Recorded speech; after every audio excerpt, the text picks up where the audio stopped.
जय श्री कृष्णा। नमस्कार दोस्तों, भजन भक्ति चैनल में आपका स्वागत है। आज की वीडियो में हम सुनेंगे रमा एकादशी व्रत की पौराणिक कथा।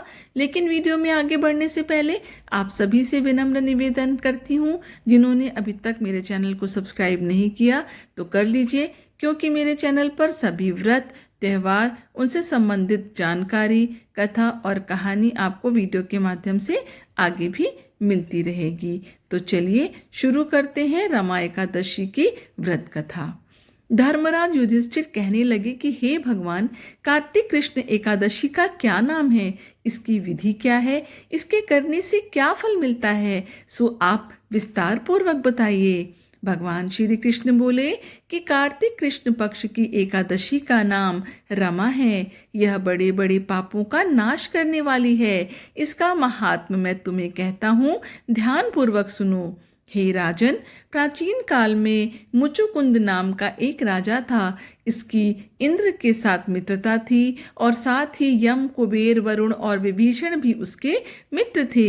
यह राजा बड़ा धर्मात्मा, विष्णु भक्त और न्याय के साथ राज करता था। उस राजा की एक कन्या थी जिसका नाम चंद्रभागा था। उस कन्या का विवाह चंद्रसेन के पुत्र शोभन के साथ हुआ था। एक समय वह शोभन ससुराल आया। उन्हीं दिनों जल्दी ही पुण्यदायिनी एकादशी यानी रमा भी आने वाली थी। जब व्रत का दिन समीप आ गया तो चंद्रभागा के मन में अत्यंत सोच उत्पन्न हुआ कि मेरे पति अत्यंत दुर्बल हैं और मेरे पिता की आज्ञा अति कठोर है।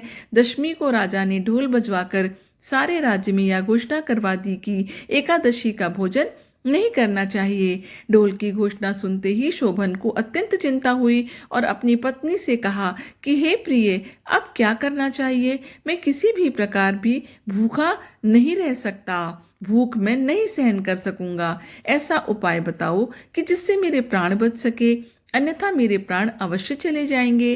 चंद्रभागा कहने लगी कि हे स्वामी, मेरे पिता के राज में एकादशी के दिन कोई भी भोजन नहीं करता।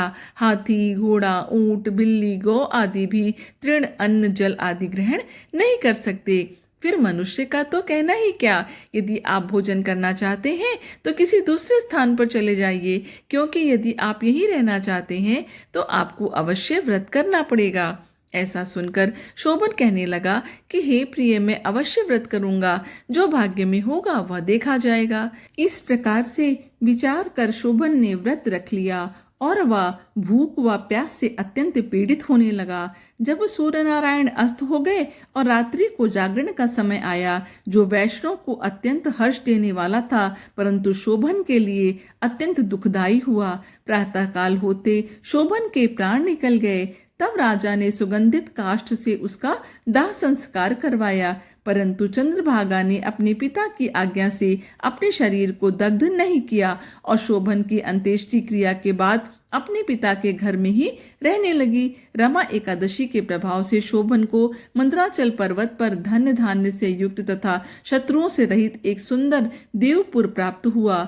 वह अत्यंत सुंदर रत्न और वैदुर्य मणि जड़ित स्वर्ण के खंभों पर निर्मित अनेक प्रकार की स्फटिक मणियों से सुशोभित भवन में बहुमूल्य वस्त्राभूषणों तथा छत्र व चंवर से विभूषित गंधर्व और अप्सराओं से युक्त सिंहासन पर आरूढ़ ऐसा शोभायमान होता था मानो दूसरा इंद्र विराजमान हो। एक समय मुचुकुंद नगर में रहने वाले एक सोम शर्मा नामक ब्राह्मण तीर्थ यात्रा करता हुआ घूमता घूमता उधर जा निकला और उसने शोभन को पहचान कर कि यह तो राजा का जमाई शोभन है, उसके निकट गया। शोभन भी उसे पहचान कर अपने आसन से उठकर उसके पास आया और प्रणाम आदि करके कुशल प्रश्न किया। ब्राह्मण ने कहा कि राजा मुचुकुंद और आपकी पत्नी कुशल से हैं, नगर में भी सब प्रकार से कुशल है, परंतु हे राजन, हमें आश्चर्य हो रहा है। आप अपना वृत्तांत कहिए कि ऐसा सुंदर नगर जो ना कभी देखा ना सुना आपको कैसे प्राप्त हुआ। तब शोभन बोला कि कार्तिक कृष्ण की रमा एकादशी का व्रत करने से मुझे यह नगर प्राप्त हुआ, परंतु यह अस्थिर है। यह स्थिर हो जाए ऐसा उपाय कीजिए। ब्राह्मण कहने लगे कि हे राजन, यह स्थिर क्यों नहीं है और कैसे स्थिर हो सकता है, आप बताइए, फिर मैं अवश्य में ही वह उपाय करूंगा। मेरी इस बात को आप मिथ्या ना समझिए। शोभन ने कहा कि मैंने इस व्रत को श्रद्धा रहित होकर किया, अतः यह सब कुछ अस्थिर है। यदि आप मुचुकुंद की कन्या चंद्रभागा को यह सब वृत्तांत कहें तो यह स्थिर हो सकता है। ऐसा सुनकर उस शेष ब्राह्मण ने अपने नगर लौटकर चंद्रभागा से सब वृत्तांत कह सुनाया। ब्राह्मण के वचन सुनकर चंद्रभागा बड़ी प्रसन्नता से ब्राह्मण से कहने लगी कि हे ब्राह्मण, ये सब बातें आपने प्रत्यक्ष देखी हैं या स्वप्न की बातें कर रहे हैं?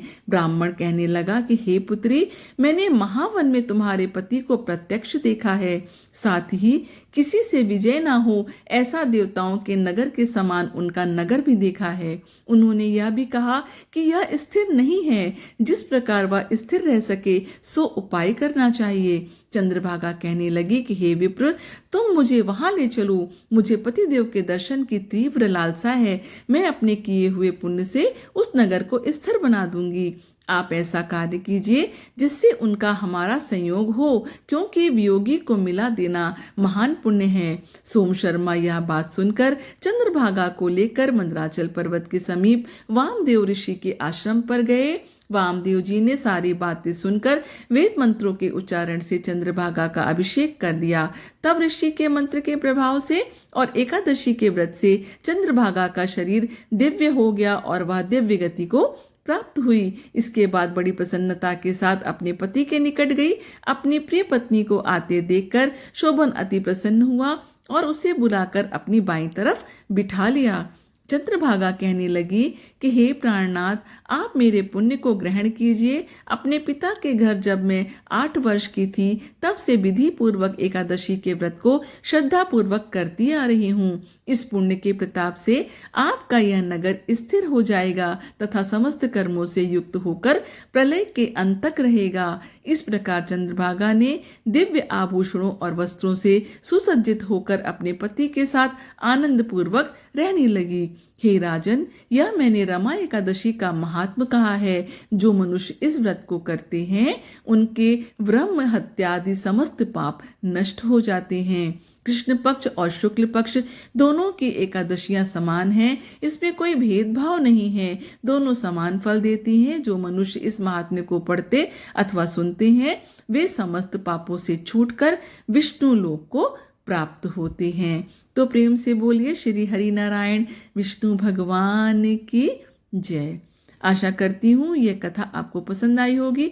यदि वीडियो ज़रा भी पसंद आया हो तो उसको लाइक करिए, इसे अपनी फैमिली और फ्रेंड के साथ शेयर भी करिए। यदि कोई अन्य कथा, कहानी या जानकारी चाहते हैं तो कमेंट बॉक्स में अवश्य लिखिए। भगवान विष्णु की कृपा आपके ऊपर हमेशा बनी रहे।